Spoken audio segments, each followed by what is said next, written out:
Hi guys, welcome back to our 10-day series for NEET preparation. Today we guys are going to study Introduction and Scientists. Last year we had a total of 8 marks from this section. So let's ace this today. Let's get started. So first of all we have unit 1, that is diversity in the living world. Now biology is the science of life forms and living processes. Okay, what is the inanimate matter, that is wind, sea, fire, etc., and the animate objects.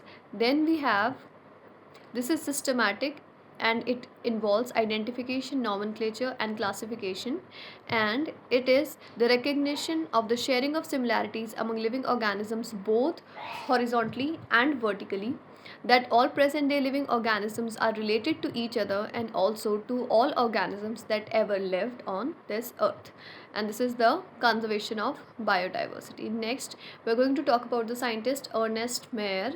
Okay, so he was a biologist and he has been called the Darwin of the 20th century, and his research spanned ornithology, taxonomy, zoo geography, evolution, systematics, history and philosophy of biology.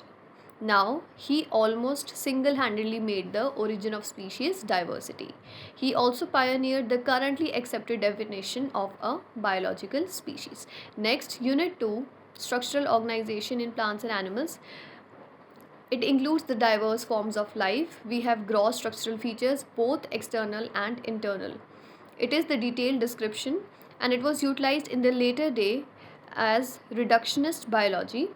Next, we have the scientist Catherine Essau. She studied agriculture. Her early publications, which are the curly top virus, which spread through a plant via the food, conducting or phloem tissue. Okay. Next, The Anatomy of Seed Plants by Catherine Essau was published in 1960. It was referred to as Webster's of Plant Biology. It is encyclopedic. Okay. Next is Unit 3, that is the cell structure and functions, wherein we have, it is a cell theory that emphasizes the unity underlying this diversity of forms, that is the cellular organization of all life forms. In studying and understanding the physiological and behavioral processes, one can take a physico-chemical approach and use the cell-free systems. Now, this physico-chemical approach to study and understand living organisms is called as reductionist biology. Okay, this is important. Next, we are going to talk about G.N. Ramachandran.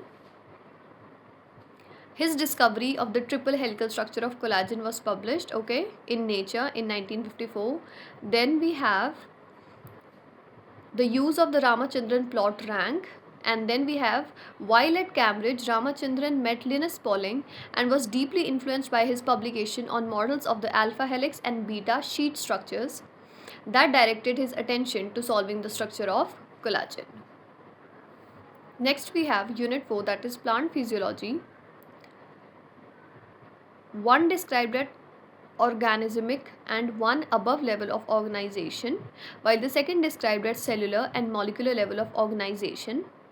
The first resulted in ecology and related disciplines. The second resulted in physiology and biochemistry. Next, we guys are going to talk about Melvin Kelvin. So, he was a professor of chemistry, and Kelvin and co-workers put radioactivity to beneficial use. He, along with J.A.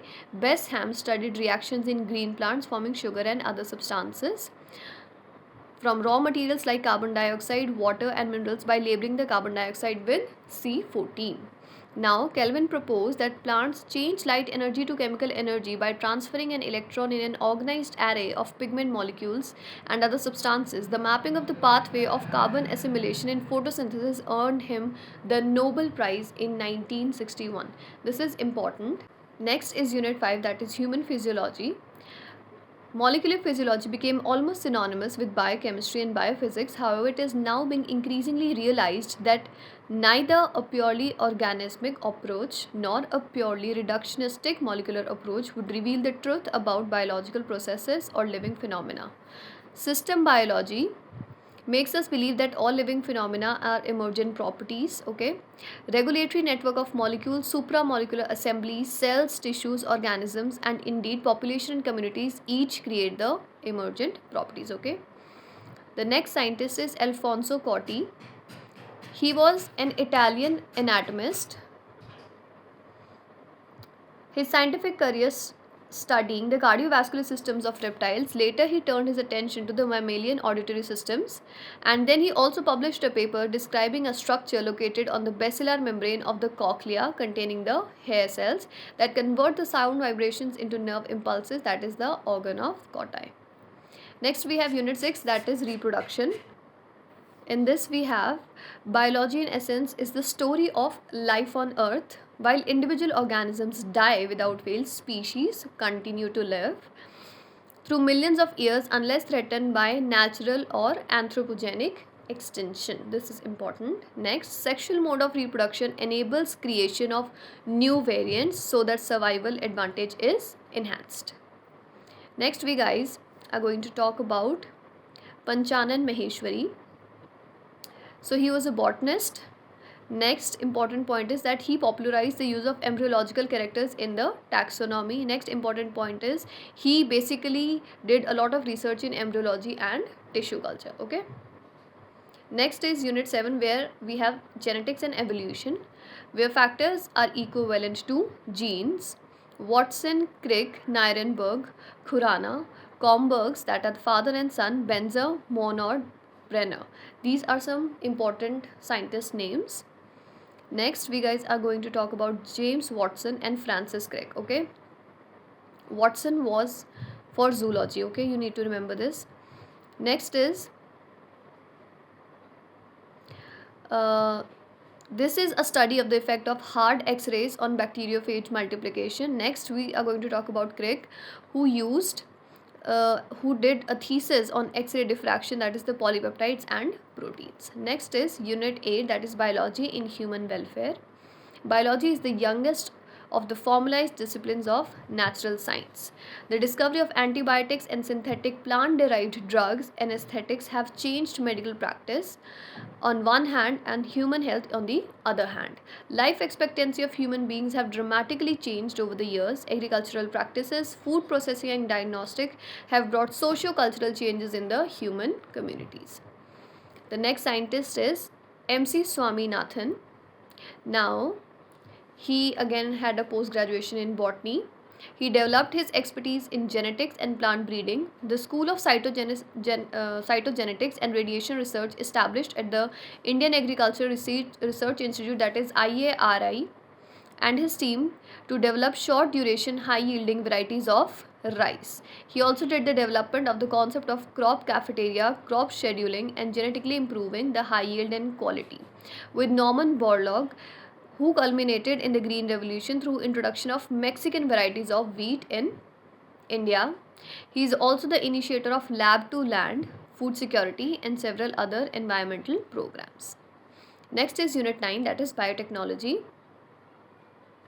Ever since the days of René Descartes, the French philosopher, mathematician, and biologist of 17th century, all human knowledge, especially natural sciences, were directed to develop technologies which add to the creature comforts of human. The whole approach to understanding natural phenomena became anthropocentric. Okay. The major utility of the biological world is as a source of food. Next, we guys are going to talk about Herbert Boyer.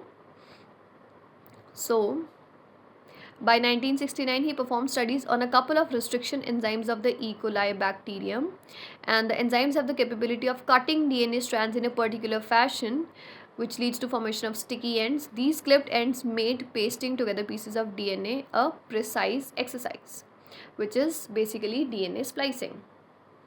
Next, Stanley Cohen was studying small ringlets of DNA which are called as plasmids, and they developed a method of removing these plasmids from the cell and then reinserting them in the other cells. Then Unit 10 is the ecology.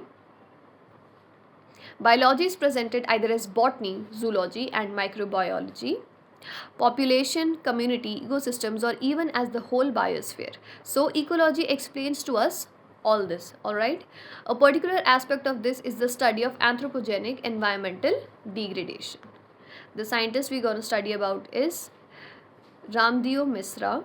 Ramdev Misra is revered as the father of ecology in India. So these were all the important points and we have covered all of them. So make sure you remember all of these. Thank you.